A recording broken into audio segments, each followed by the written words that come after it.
And Ben is the mobile specialist, account exec at Anvil Media.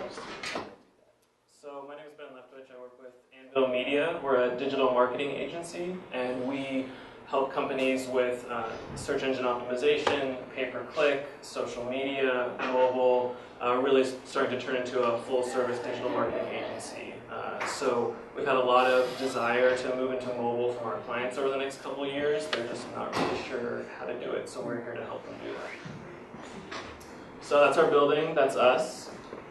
And can we just go back to the last slide, actually? How many people feel like this with mobile marketing? It's coming, oh God, it's coming. And you don't know what to do and it's not stopping. That's sort of how I feel, to be honest, but we're the experts. So let's just keep that in mind as we go through this. So as we think about digital marketing, there's a couple different ways to think about it. Next slide, please. Yeah, so the first is the explosion of mobile search. It's huge. It's a 30x increase over the last couple of years. It's enormous. It's not surprising. It started when the iPhone really came out, the first iPhone.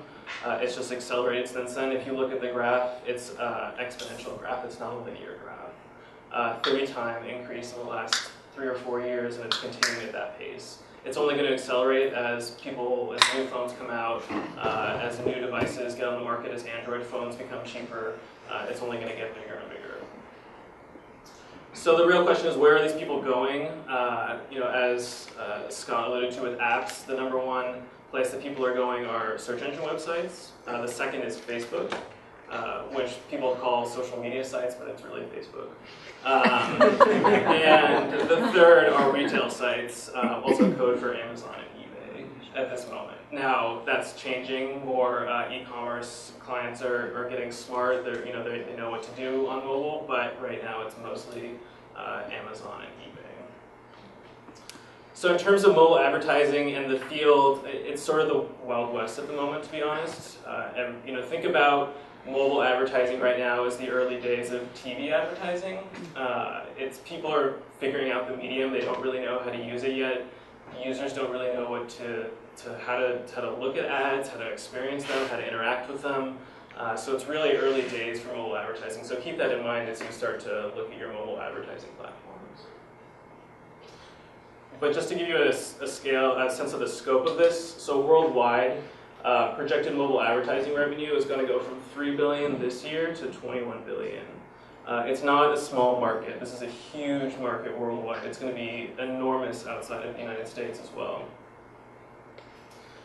In terms of what do people do? They take an action. Half of them don't take an action after seeing an ad. So that could be going to the store and buying a product. That could be looking for more information on their computer or their smartphone. It could be clicking on the ad and downloading an app. Whatever it might be, half of users are taking some sort of action after seeing an ad, so it's working so far. Now, as the world evolves and people get more used to mobile advertising, those numbers will probably go down, but right now, it's really time to strike when the iron's hot. A lot of people think mobile is only for B2C or e-commerce. It's not. B2B customers are actually very receptive to mobile. A huge percentage of them will actually, I think it's 79%, want to fill out a contact form to get more information on their smartphones. And for that BlackBerry user in the back, you should optimize for BlackBerry too if you're going to do a mobile form. So just be aware that B2B users are mobile aware. They want to engage on a mobile space. Just B2B companies aren't helping them in that respect. They're not providing them forms that make it easy. So just keep that in mind if you're a B2B company and you're thinking, oh, mobile's only for B2C, it's not. And then I just wanted to end with, just very briefly, the growth, as much as we like to be very US-centric, the growth isn't going to be in the US. The growth is going to be developing countries around the world. This is a really interesting time for Android and iOS because Apple has to position themselves outside of developed countries and how they're going to do that. The growth is really going to be, think about in a developing country, if you've never had access to the internet, if you're able to go out and buy a $10 Android smartphone. Just think about having access to the internet for the first time there. That's where the growth is going to be. It's not going to be in the US. So as you think about mobile advertising and your business reach, think about reaching outside the United States. Where have you seen success with small business owners or entrepreneurs in mobile marketing? Claim your Google Places page. I could not emphasize that enough. It seems incredibly simple and straightforward. Or on Bing, if the Bing business portal, claim your Bing listing. That's the number one thing you should do tonight, really, to be honest, if you're a small business owner. And basically what that process is it's through Google Places. You submit your listing. They send you a postcard where you have to enter a little verification number, and then your place is claimed, being that it's not a fake business.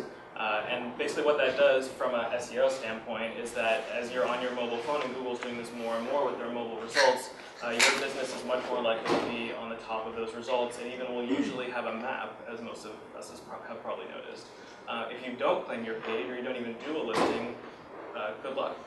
I mean, seriously, you know, that's the number one thing you can do as a small business.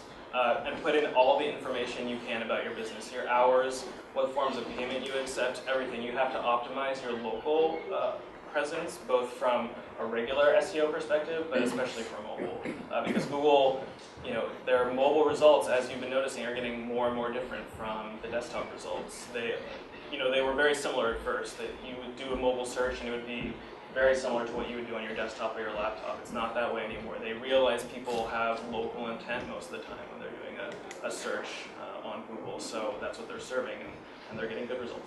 Okay, so I get my app done, I call up Anvil Media, and I'm like, no one knows about it. It's in the store, in the abyss of apps, and I just paid $100,000, and my wife is really pissed.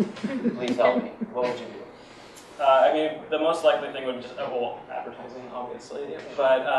How would you go about that? Sure, it would be display advertising, so through different networks. That networks could be JumpTap, Millennial Media, could be AdMob if it was in-app advertising, Google Display Network for for other display advertising on the web, whatever those platforms might be. Some sort of usually banner advertisements where people will just click to download. That's the best way. I mean, I think with an app, people think, oh, let's just promote it online. You need to have a comprehensive strategy around promoting your app, especially if you're spending 6 figures on it. What are you doing in your actual store? Are you enticing people to download it? What's the incentive for them to download it? Are you going to do some kind of special where it's free for a day or 24-hour period to entice downloads, and then get them with rich push notifications? Whatever it might be, you don't think of just let's just promote it on mobile phones or just online or what. It needs to be everywhere, especially if you're spending $10, $20, $600,000, whatever it is. Make sure that investment was worth it and have people download it.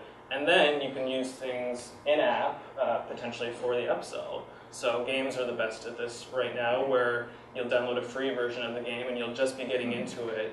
And you guys are great about this at Urban Airship, but figuring out when people are having so much fun that they just can't not buy the game, right? You have to buy it because you have to get to that next level, or you have to unlock that next achievement.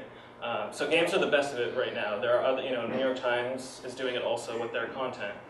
So you have to think creatively about how do you continue to monetize that app after you get people to download it. So the downloading is a big part. Make it easy to download, like whether that's a short link or a QR code, something like that. Yeah, exactly. A link that works in an email or in an app. But it can also be if you are a small business and you've been in online marketing and hopefully you have your email list developed. Send a note to your list.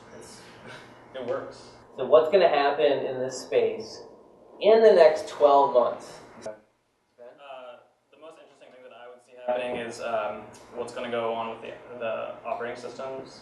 So what's going to happen basically with the Nokia and Microsoft partnership. That's going to be, I think in a year we'll probably know what's going to happen with them, if it's actually going to be a real third competition basically, or if it's just going to be the two still. And then same with that is what's going to happen with Android and iOS for developing countries.